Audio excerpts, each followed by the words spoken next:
আসসালামু আলাইকুম। আমন্ত্রণ চ্যানেল সংবাদে সঙ্গে আছে হৃদয় হোসেন।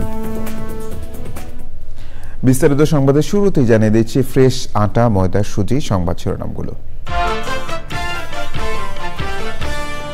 গ্যাস সংকটে ব্যাহত বিদ্যুৎ উৎপাদন, শিল্পে গ্রিডের বিদ্যুতের ব্যবহার বাড়ানোর পরামর্শ।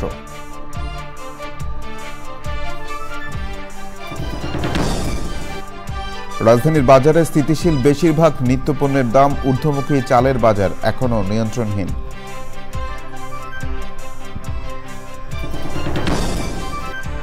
গাজায় ইসরায়েলি হামলায় আরো 85 ফিলিস্তিনি নিহত, জবাবে তেল আবিবে হামাসের রকেট হামলা।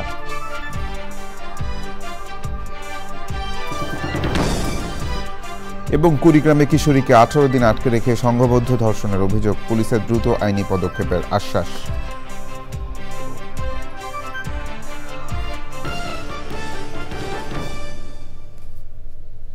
সংবাদ শিরোনামগুলো জানাচ্ছিলাম। এখনকার সংবাদ আয়োজন একই সঙ্গে চ্যানেল আই ইউটিউব চ্যানেল এবং চ্যানেল আইয়ের ওটিটি প্ল্যাটফর্ম আই স্ক্রিনে লাইভ স্ট্রিম হচ্ছে। বাজারে নিত্যপণ্যের দাম নিয়ে হাহাকার কমতে শুরু করেছে। চাল, ব্রয়লার মুরগি, নতুন সবজি বাদ দিলে আর কোনো পণ্যের দাম তেমন বাড়েনি। দেশি ফলের দাম খানিকটা চড়া হলেও সরবরাহ ভালো। একই রকম অবস্থা বিদেশি ফলে, আপেল এবং কালো আঙুরের দাম বাড়তি। কিন্তু রমজান মাসে চাহিদার শীর্ষে থাকা মালটা, নাশপাতের দাম বাড়েনি। রিজভি নেওয়াজের রিপোর্ট। রাজধানীর এজিবি কলোনি এবং ফকিরেরপুল বাজার ঘুরে ক্রেতার মধ্যে কিছুটা হলেও স্বস্তি দেখা গেছে। আয়ের সঙ্গে অসঙ্গতি দ্রব্যমূল্য নিয়ে হতাশা আছে, তবে নতুন করে জিনিসপত্রের দাম বৃদ্ধি নিয়ে দুশ্চিন্তা নেই।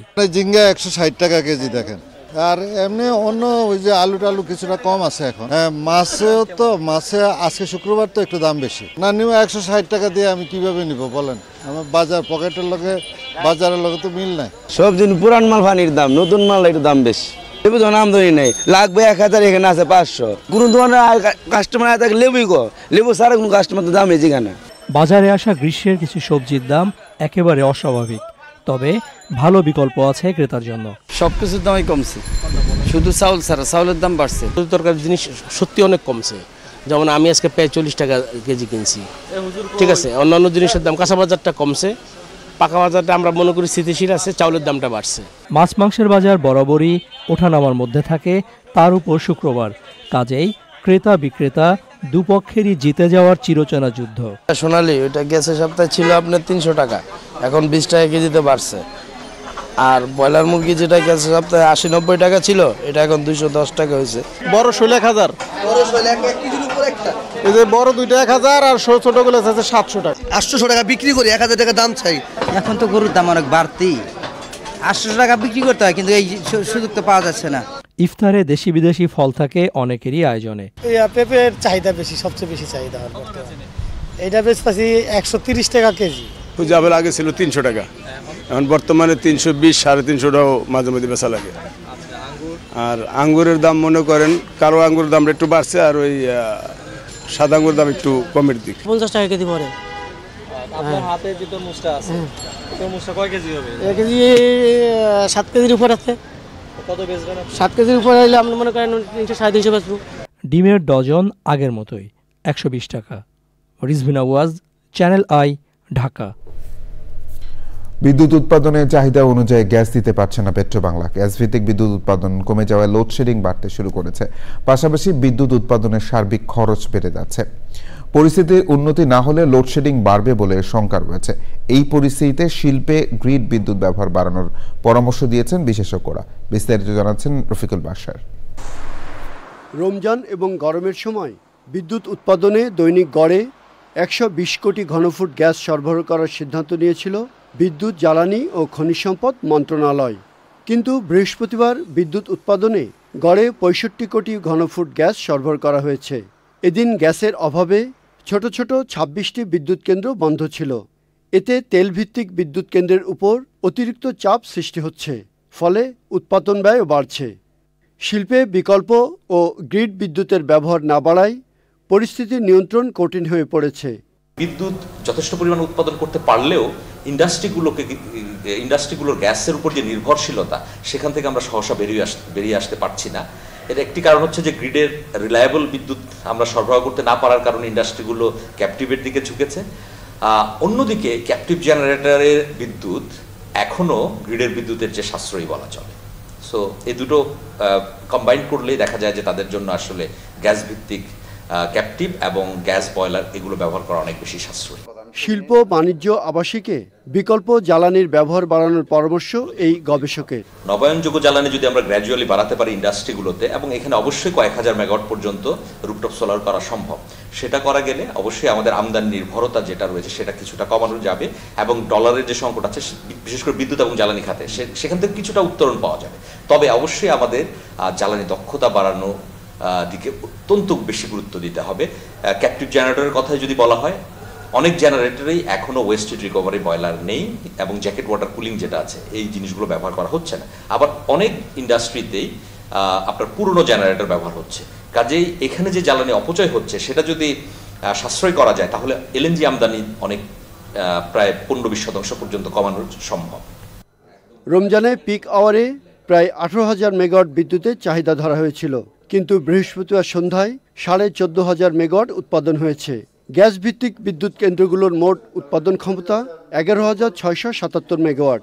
উৎপাদন হচ্ছে সর্বোচ্চ 5,500 megawatt. Rafiqul Bashar, channel I, Dhaka. Gaza Israeli হামলায় আরও 85 ফিলিস্তিনি নিহত হয়েছে, আহত হয়েছে শতাধিক। সাম্প্রতিক ভয়াবহ হামলায় মৃতের সংখ্যা হাজার ছাড়িয়েছে। ইসরায়েলের হামলার জবাবে তেল আবিবে রকেট হামলা চালিয়েছে হামাস।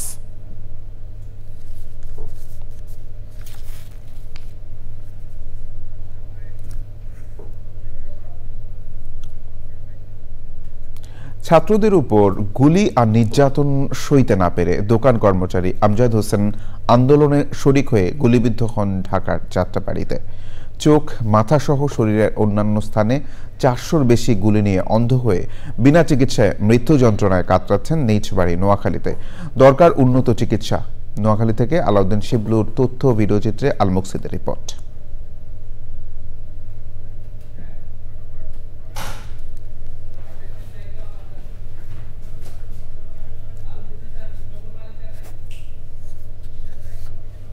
প্রিয় দর্শক, আমরা রিপোর্টের জন্য অপেক্ষা করছি। আগস্ট সকালে ছাত্রদের সাথে অবস্থান নেয় যাত্রাবাড়ি মোড়ে। আন্দোলনের এক পর্যায়ে পায়ে গুলি লেগে সড়কে পড়ে গেলে পুলিশ কাছ থেকে তার চোখ ও শরীরে আবারও গুলি করে। এরপর আহত আমজাদ ঋণ নিয়ে চিকিৎসা চালিয়ে গেলেও হারিয়ে ফেলেন চোখের আলো। নোয়াখালীতে গটিল হসপিটাল আসে, জায়গায় 30,000 টাকা দিয়ে পায়ের বুলেট খুলছে। বুলেট খোলার পরে চোখের চিকিৎসার জন্য চট্টগ্রাম পাহাড়তলী হসপিটাল গেছি। ওখানে আমার অবস্থা বেশি খারাপ দেখে ওই জায়গা আমাকে রাখে নাই। পরিবারের একমাত্র উপার্জনক্ষম ব্যক্তি আমজাদ। ঘরে আছেন বৃদ্ধ মা আর ছোট বোন। অনাহারে অর্ধাহারে কাটে তাদের দিন। 2 লক্ষ টাকা ঋণ করি, তারা 7-8 হসপিটাল নিছে। এরপরে আমি কিস্তি লুছি, কিস্তি চালাই। আমার এই চিকিৎসার উপরে আমজাদের আর চিকিৎসা এখন ওই না। কিছুদিন আগে অপারেশন করে মাথা, চোখ ও শরীর থেকে 150টি বুলেট বের করলেও এখনো শরীরে রয়ে গেছে 400-রও বেশি বুলেট। দরকার উন্নত চিকিৎসার। সুচিকিৎসা নিশ্চিত না করতে পারি, ওদের প্রতি যদি যথাযথ সম্মান আমরা প্রদর্শন না করতে পারি, আমরা জাতি হিসেবে আমরা যারা জুলাই বিপ্লবে যারা যোদ্ধা আছে, এই যোদ্ধা হিসাবে আমরা আসলে নিজেদের জায়গা থেকে লজ্জাবোধ করতেছি। চিকিৎসার উদ্যোগ নেওয়া হয়েছে বলে জানান জেলা প্রশাসক। তাকে ইতিমধ্যে জেলা প্রশাসনের পক্ষ থেকে বিভিন্নভাবে আর্থিকভাবে সহযোগিতা করা হয়েছে এবং তার ট্রিটমেন্ট দরকার। ট্রিটমেন্টের জন্য আমরা ইতিমধ্যে সিভিল সার্জনের মাধ্যমে তার উন্নত চিকিৎসার ব্যবস্থা গ্রহণ করেছি। উন্নত চিকিৎসার মাধ্যমে আমজাদের শরীর থেকে বের হবে 400 গুলি, ফিরে পাবে চোখের আলো। তবে সার্থক হবে জুলাই বিপ্লব। আল মুকসিদ, চ্যানেল আই। কুড়িগ্রামের রাজারহাট উপজেলায় 17 বছরের এক কিশোরীকে 18 দিন আটকে রেখে সংঘবদ্ধ ধর্ষণের অভিযোগ উঠেছে লালমনিরহাটের এক ড্রাইভার ও তার সহযোগীর বিরুদ্ধে। ভুক্তভোগী কিশোরী কৌশলে পালিয়ে গিয়ে পার্শ্ববর্তী গ্রামে আশ্রয় নিলে তাকে উদ্ধার করে যৌথ বাহিনী। এ ঘটনায় দ্রুত আইনি পদক্ষেপ নেওয়ার কথা জানিয়েছে পুলিশ। কুড়িগ্রাম থেকে শ্যামল ভৌমিকের পাঠানো তথ্য ভিডিওচিত্রে চক্র মালিতার রিপোর্ট। আত্মীয়তার সুবাদে গত 2 মার্চ রাজারহাটের ঘড়িয়ালডাঙ্গা ইউনিয়নের সুলতান মাহমুদ গ্রামের ভুক্তভোগী কিশোরীর বাড়িতে যায় গাড়ি চালক ফজলুল হক ও তার স্ত্রী। এ সময় বাড়িতে কেউ না থাকার সুযোগে অস্ত্রের ভয় দেখিয়ে মোটরসাইকেলে তুলে পার্শ্ববর্তী লালমনিরহাট সদরের চরগুকুন্ডা গ্রামে নিয়ে যায় কিশোরীকে। পরে স্ত্রীর সহযোগিতায় কিশোরীকে তাদের বাড়িতে আটকে রেখে 18 দিন ধরে ধর্ষণ ও মোবাইলে ভিডিও ধারণ করে ফজলুল হক ও তার সহযোগী সেলিম। এরপর বুধবার রাতে কৌশলে পালিয়ে নিজ বাড়িতে যাওয়ার সময় ফজলুল হকের লোকজন ধাওয়া দিলে পার্শ্ববর্তী গ্রামে আব্দুল বাসেত মিয়ার বাড়িতে আশ্রয় নেয় কিশোরী। সেখানে বর্ণনা দেয় তার সাথে ঘটে যাওয়া লোমহর্ষক ঘটনা। আমাকে ধর্ষণ করছে, জোর করে ওরা আমাদের ইজ্জতের ক্ষতি করছে, ভিডিও করছে। ওর বউ ফজলুর বউ ওর সাপোর্টে আসিল। 18 দিনে দুইজনেই। আজকে বলছি যে আমি কালকে বাড়ি যাব অমুক সময়, তখনই মনে করেন যে আজকে রাত্রেবেলা সেলিমকে ডাকিয়ে সেলিমের দ্বারা কাজ করাইছে আর ফজলু ভিডিও করছে। পরে তাকে উদ্ধার করে যৌথ বাহিনী। এ ঘটনার সুষ্ঠু তদন্ত সাপেক্ষে অভিযুক্তদের শাস্তি দাবি স্থানীয়দের। এমন হুমকি দেওয়া হয়েছে এবং ছুরি গলায় ধরে বলা হয়েছে যে যদি কাউকে বলা হয় তাহলে সে মেয়েকেও মেরে ফেলবে এবং বাবা মা আছে তাদেরকেও মেরে ফেলবে। তাদের আইনমূলক শাস্তির ব্যবস্থা করা হোক, আমরা এটা জোর দাবি চাচ্ছি। দ্রুত আইনি পদক্ষেপ নেওয়ার কথা জানান পুলিশ কর্মকর্তা। বর্তমানে আইনগত ব্যবস্থা প্রক্রিয়াধীন আছে এবং আসামি গ্রেপ্তারের বিষয়টিও অভিযান পরিচালনা আছে। উল্লেখ্য যে বিষয়টি আমাদের কুড়িগ্রাম জেলার মাননীয় পুলিশ সুপার মহোদয়ের সদয় অবগতি আছে এবং তিনি প্রয়োজনীয় দিক নির্দেশনা দিতেছেন। অপরাধীদের গ্রেপ্তার ও শাস্তির দাবি জানিয়েছে ভুক্তভোগীর পরিবার। জকর মালিথা, চ্যানেল আই। বাইতুল মোকাররমে ইসরায়েলের যুদ্ধবন্ধের দাবিতে আন্দোলন চলছে, সেখানে আছেন শাকের আদনান। আদনান, বাইতুল মোকাররম এলাকায় কি পরিস্থিতি? আদনান, আপনি শুনতে পাচ্ছেন?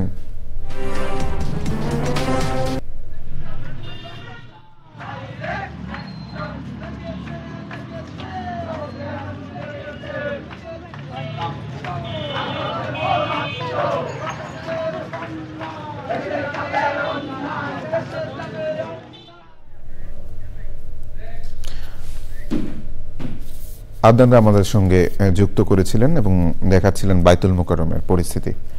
প্রিয় দর্শক, সংবাদের এই পর্যায়ে বিরতি নিচ্ছি, আর বিরতির পর জানিয়ে ফিরছি।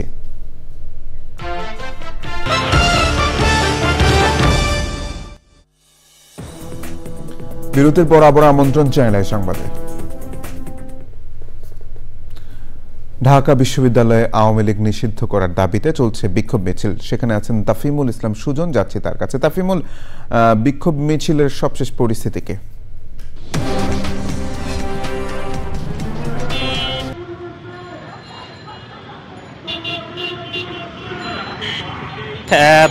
ঢাকা বিশ্ববিদ্যালয়ের কেন্দ্রীয় জামে মসজিদের প্রাঙ্গণ থেকে কিন্তু কয়েকটা সংগঠনের বিক্ষোভ মিছিল বের হয়। এই বিক্ষোভ মিছিলগুলো ঢাকা বিশ্ববিদ্যালয়ে পুরো হলপাড়া থেকে শুরু করে প্রদক্ষিণ করে রাজু ভাস্কর্যের সামনে আসে অবস্থান করছেন, টিএসসিতে অবস্থান করছেন।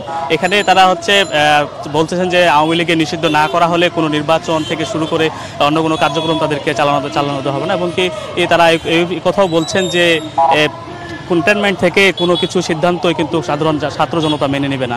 আজকে ঢাকা বিশ্ববিদ্যালয়ের কেন্দ্রীয় মসজিদ থেকে কিন্তু গণতান্ত্রিক ছাত্র সমাজ থেকে ইনকিলাব মঞ্চ আরও সাধারণ তৌহিদি জনতা ব্যানারে কিন্তু বেশ কয়েকটি সংগঠন কিন্তু আজকে বিক্ষোভ মিছিল করেছে। এখন তারা রাজু ভাস্কর্যের সামনে অবস্থান করছেন। তারা এই ঘোষণা দিচ্ছেন যে যতক্ষণ পর্যন্ত আওয়ামী লীগের বিচার না করা হবে ততক্ষণ পর্যন্ত রাজপথ তারা ছেড়ে যাবেন না। এই ছিল আমার কাছে সর্বশেষ। সুজন, ধন্যবাদ। প্রিয় দর্শক, তাফিমুল ইসলাম সুজন আমাদের সঙ্গে যুক্ত হয়েছিলেন ঢাকা বিশ্ববিদ্যালয় থেকে। নিটল টাটা কৃষি সংবাদ।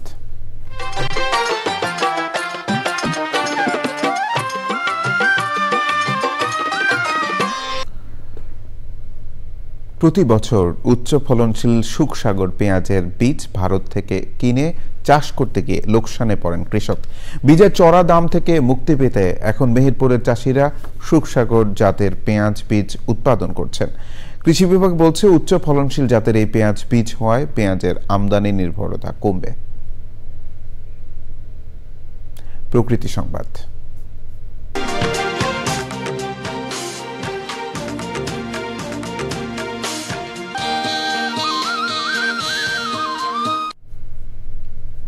রংপুরে দুর্লভ মাধবীলতার সৌন্দর্য নজর কাটছে বৃক্ষপ্রেমীদের।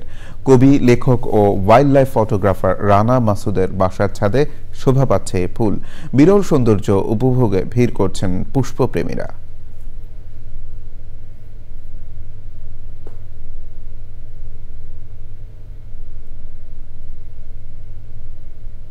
খেলার খবর।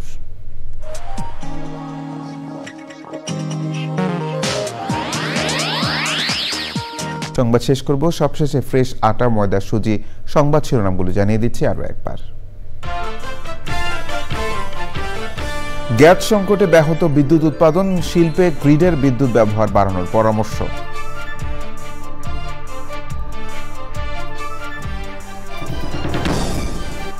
রাজধানীর বাজারে স্থিতিশীল বেশিরভাগ নিত্যপণ্যের দাম ঊর্ধ্বমুখী, চালের বাজার এখনো নিয়ন্ত্রণহীন।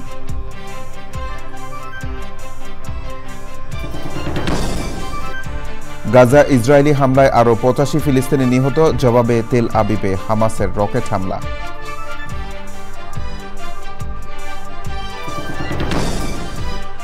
এবং কুড়িগ্রামে কিশোরীকে 18 দিন আটকে রেখে সংঘবদ্ধ ধর্ষণের অভিযোগ, পুলিশের দ্রুত আইনি পদক্ষেপের আশ্বাস।